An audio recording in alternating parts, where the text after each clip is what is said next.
G'day folks, and welcome back to the channel for the first episode in a short series that I'm going to make, taking the Elementalist that we've just finished up, just hit level 100, and turning it into a fully fledged, finished build. This is, of course, the Primal Strike Elementalist that we've just finished up.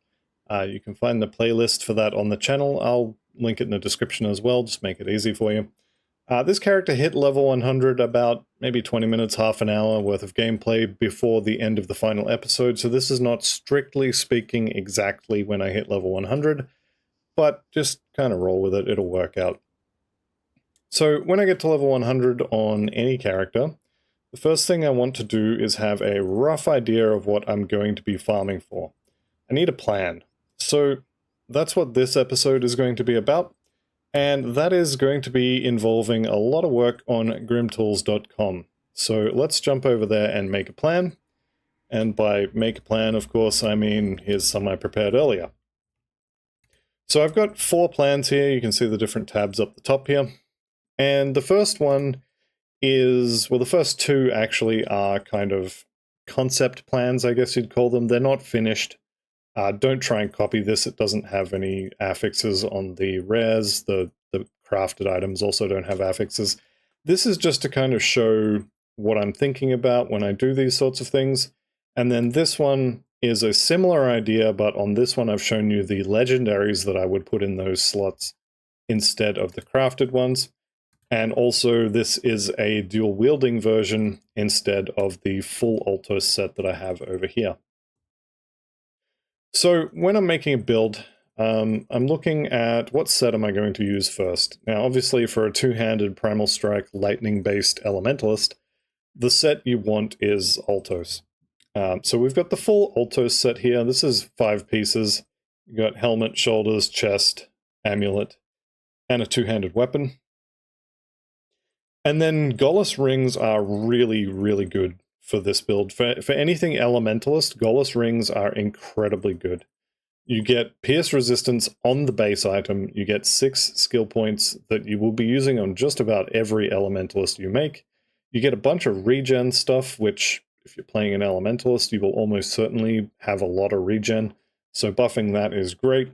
And then you get some flat health as well. So these rings are really, really good, and regardless of what affixes you end up choosing on these, and we'll go over that, but regardless of which ones you end up with, these are really, really good rings.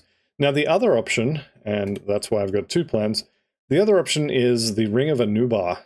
Now there's no rings for elemental damage or lightning damage that will shred those resistances. So you don't have to worry about looking for, a combustion band and a Ring of the Black Matriarch like you would on a lot of physical damage builds. You can just go straight to the Magi's rings or Gollus rings. There's probably a couple of other options as well, but I got this far and kind of went, you know what, I'm happy with that. I have a target farmable ring. I have another target farmable MI ring. So one, or maybe I'll have double Gollus, maybe I'll have double Rings of Anubar, maybe I'll have one of each. Whatever ends up happening, it'll be fine. Then we're looking at things like boots, gloves, and pants. Now, obviously the rest of this is kind of locked in. Everything above this little line that I'm drawing here, that's kind of locked in. Now you can swap the rings out. I'm probably not going to, but you could use Magi rings. But all the rest is the set. You can't swap the set out or you break the bonuses. And the bonuses are really good for this build. So things below this line here are optional. Now you've got Dreeg Sect. You could also use Soleil Sect. These are kind of the baseline, I guess you'd call it, for non-legendary pants. Things you want to consider when you're looking at pants is, are there any skills available on any of the, for example, the Nemesis MI pants? Are there any skill points on those for skills that I don't have capped? Now, in this case, you could get, there's one of them that has +3 to Olzon's Wrath. You could go for those. That's definitely doable. Let's actually do a search for that. So, Olzon's Wrath on pants, there we go, Anasteria. Now, I've already sided with Anasteria, so getting her pants basically means I have to do Shattered Realm, which I don't love the Shattered Realm, but maybe eventually I'll end up with these pants.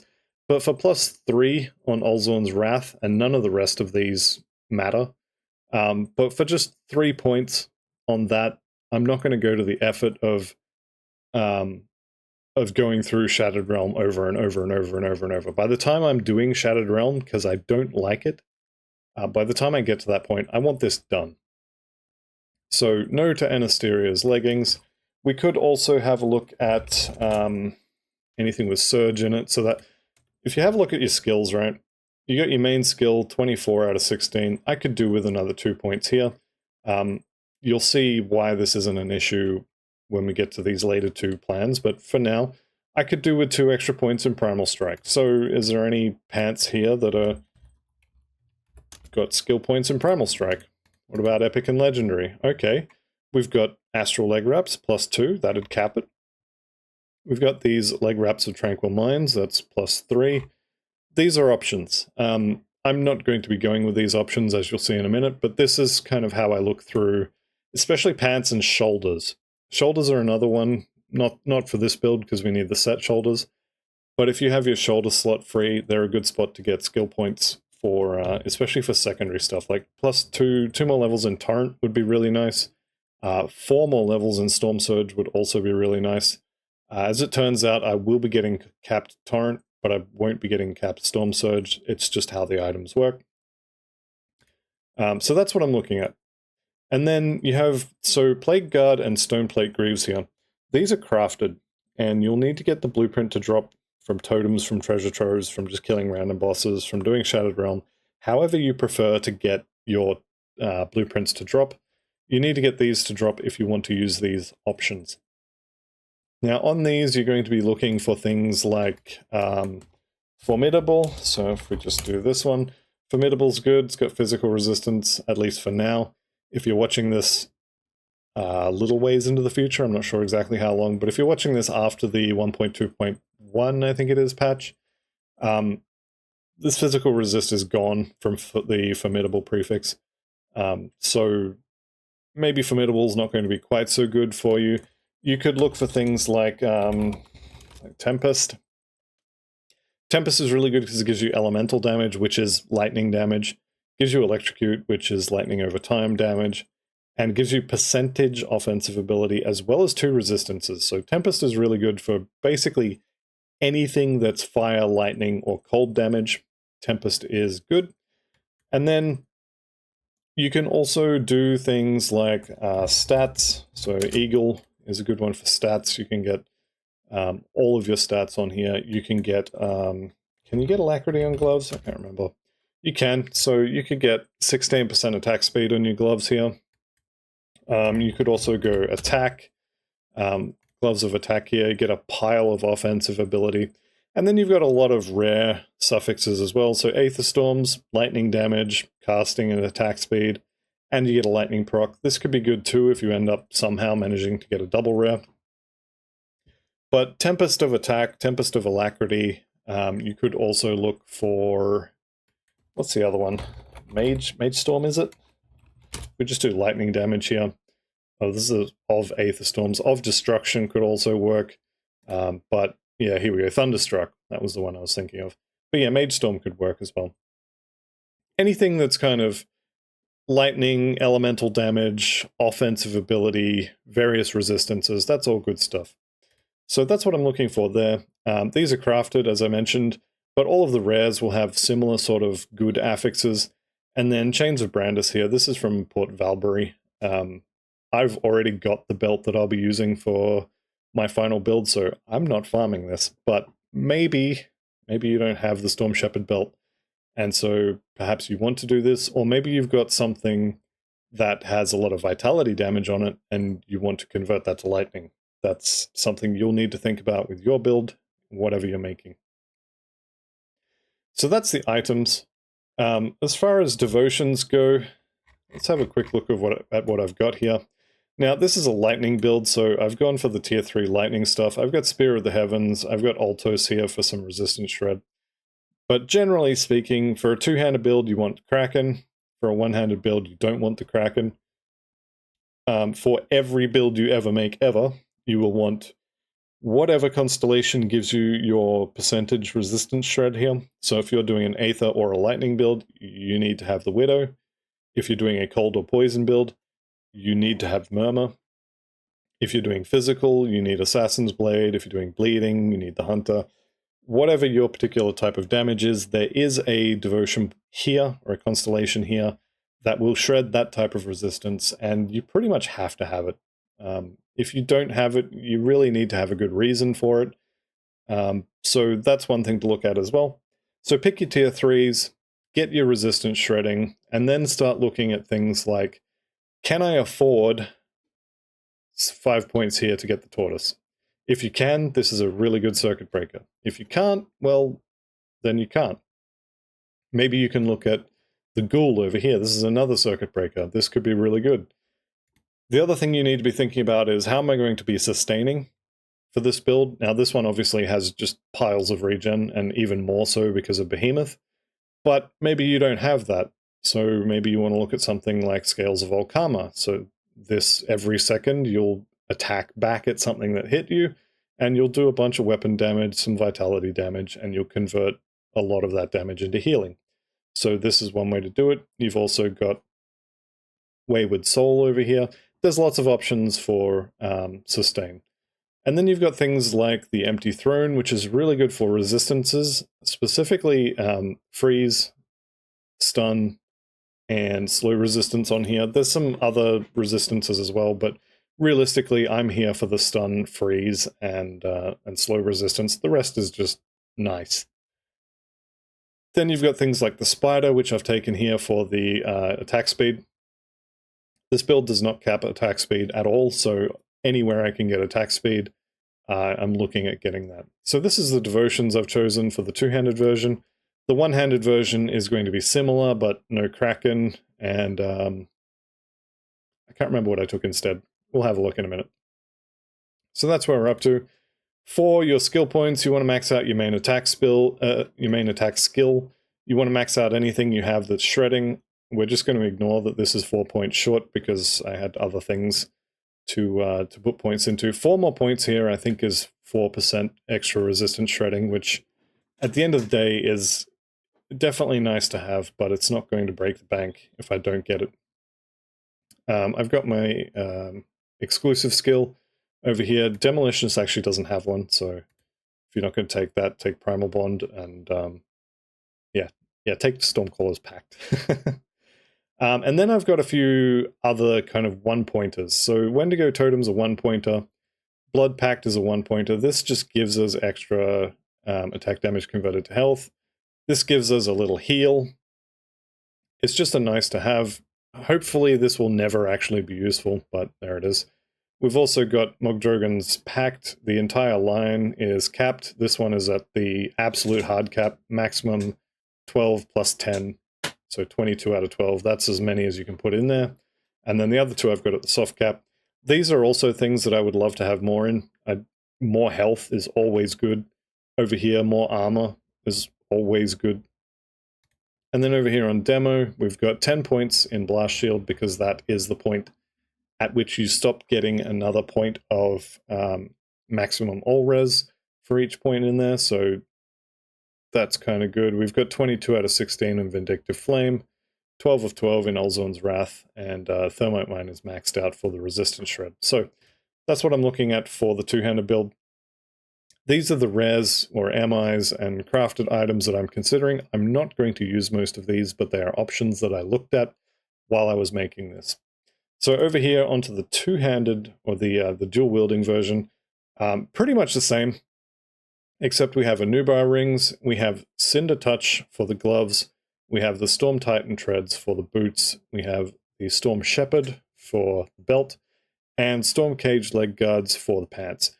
Now, you might find that just swapping these rings out for Gollus rings is enough for you to easily cap your resistances, and maybe you really like these Storm Cage leg guards. That's fine, just use these, but maybe you won't have enough resistances, or resistance overcaps even, with 2 Gollus rings. Maybe you need to do the pants as well. and then you would have to do that. Now that's what I've gone with, so I'll show that in a second. This is, again, this is just the concept thing to kind of show that, okay, you can do crafted, or you can do a purple, whatever you prefer, honestly. Let's actually go into the finished builds. Now, these two were kind of work in progress, show people possibility kind of builds. This is the plan for the final build. Now, on here, you're looking at the resistances here. Elemental resistances, you want to have 30% over the cap. Poison and acid, you want 40% over the cap. Piercing and bleeding, you just want at the cap. You don't need to have any overcaps. I do have some, but I don't need them.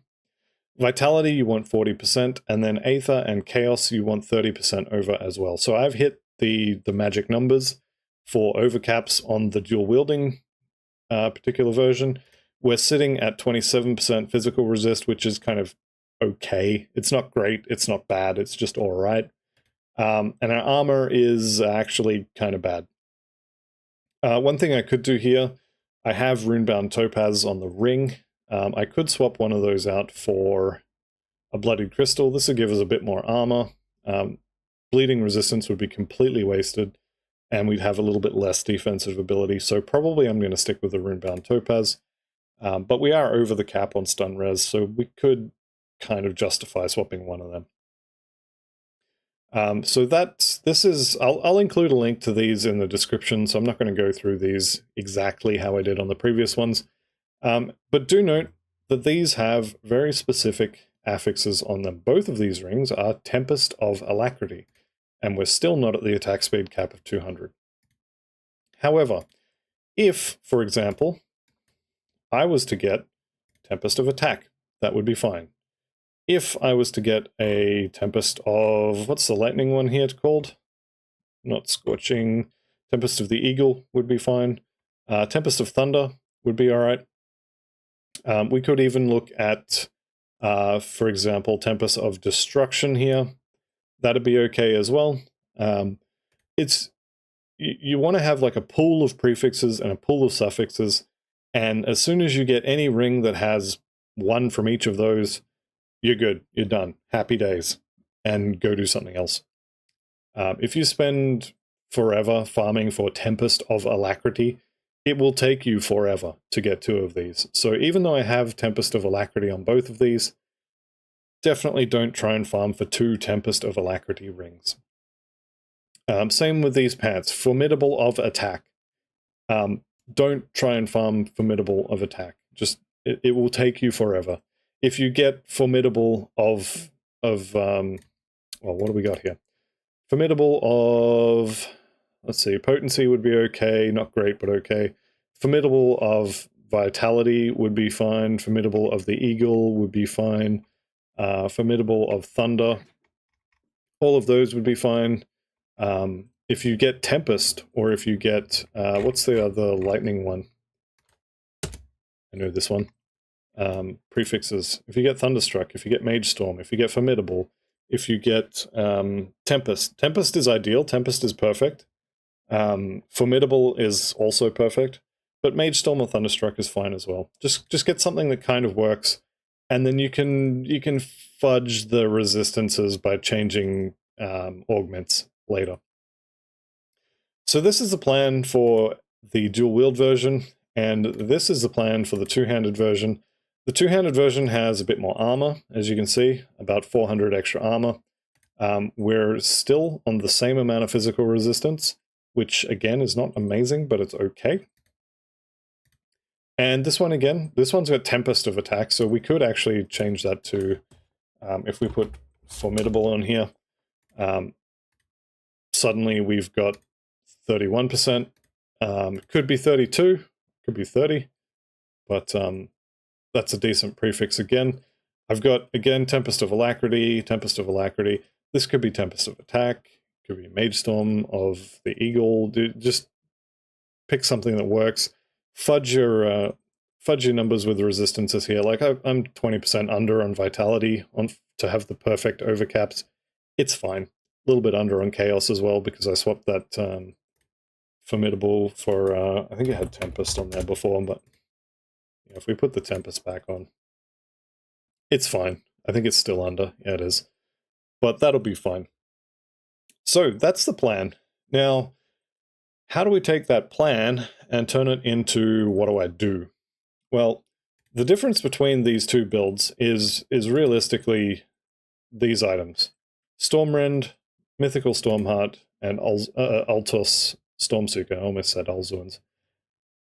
Which is not really a big deal, because Stormrend comes from Aether Totems. And actually, I already have one of these, so I'm not fussed about this, but if you need to get one of these, then you need to go farm specifically Aether Totems. This is not going to drop from a Savage Totem. I believe it can, but it has a minuscule, vanishingly small drop chance from anything that isn't an Aether Totem. So if you want this, go farm Aether Totems. If you want Mythical Stormheart, then you need to start the Lokar quest, and you get exactly one of these, so you can't farm this unless you're going to make another character. So you just get what you get, and that's kind of it. But this is just as simple as just go get it. There's no drop chance, there's nothing you have to farm. You just go get this one. And then the sets, well, the sets and random purples come from Totems, Shattered Realm, random boss kills, whatever you prefer. We'll need to kill Gollus for his rings, or if you are that way inclined, you'll need to go into the Tomb of the Magi Skeleton Key dungeon to get these rings. If you were doing crafting, you would need to do probably totems and treasure troves to get the blueprints for these. And then the easiest way to get the crafting materials for these, I believe it's mostly scrap. So just dynamite any purples that you get that you're not going to use. Dreeg or Soleil-Sec Pants, go kill the respective guardians. And then Chains of Brandis, just don't. Honestly, just don't. Use the Storm Shepherd belt. It's decent resistances. It's got attack speed. It's got offensive ability. It's got flat and percentage lightning ability. +1 to shaman skills. There's nothing that you would want that isn't on this, except maybe +3 to Storm Surge or something like that. This is really good. It gets you out of running Port Valbury, which everybody hates Port Valbury.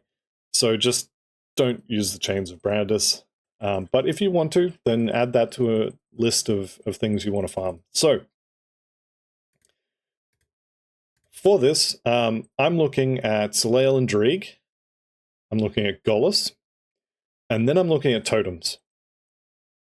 And then same over here. I'm looking at Soleil and Dreeg. I'm looking at Gollus. And then I'm looking at Totems. And if I get bored, maybe I'll go do a couple of runs through the Tomb of the Magi and just see if I happen to get Anubar, and maybe he drops his ring. The drop chances are much improved over what they used to be, but they're still quite rare, so don't expect that you're going to get one. Do expect for the Gollus rings and the Dreeg or Soleil pants, do expect that you're going to be farming a lot of these. The Anubar rings might actually be easier to get than a pair of good Gollus rings. I would say they're probably going to be kind of similar.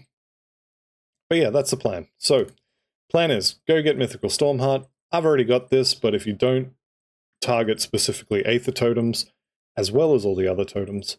And that's the plan. So that's going to be the end of episode number 1. Episode number 2 is going to be putting this plan into action. And it will be a little bit of showing rather than telling of how to do this. So that'll be all for this episode. Thank you all very much for watching. Come back for the next one, and I'll see you there. Bye for now.